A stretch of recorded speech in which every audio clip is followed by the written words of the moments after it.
In 1950, the British Prime Minister receives a letter from a man who says he has stolen a nuclear weapon and will destroy the centre of London next Sunday at noon, unless the British government declares that the country is going to stop making such devices. The letter is signed Professor Willingdon, which is the name of the senior researcher at Britain's Atomic Weapons Development Facility, the fictitious Wallingford Research Centre. So, on Monday, Detective Superintendent Folland of Scotland Yard's Special Branch is charged with investigating whether the letter is a fraud or represents a genuine threat. At the research centre, Folland finds that Willingdon has gone missing, as has a fictitious UR-12 nuclear bomb, which is small enough and light enough for an individual to carry. He recruits Stephen Lane, Willingdon's assistant, to help with the search, and they go to Willingdon's house.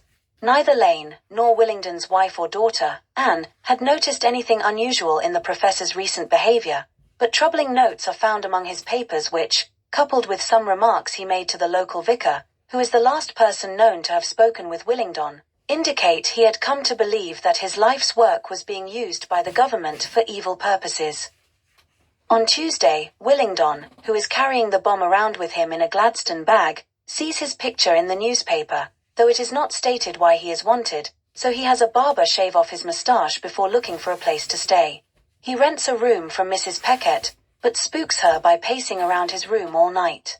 After he has left the next morning, she sees an article about the hunt for someone who is killing landladies, so she calls the police.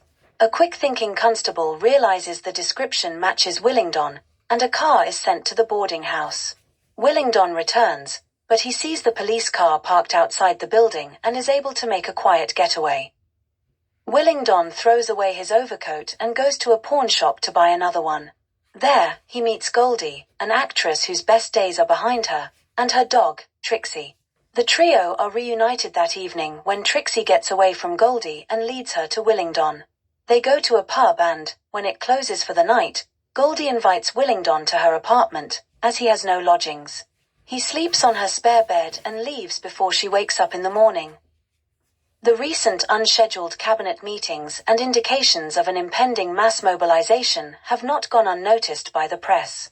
By Thursday, rumors of war are circulating and there is a growing crowd outside 10 Downing Street, so the Prime Minister decides to finally make a statement over the radio. He reveals the threat and announces an evacuation of the 12 square miles around Parliament, to begin the next morning. When this is complete, army units will begin a search of central London, beginning at the edge of the evacuation area and moving towards the centre. Goldie sees one of the increasing number of posters with Willingdon's face on it and goes to the police.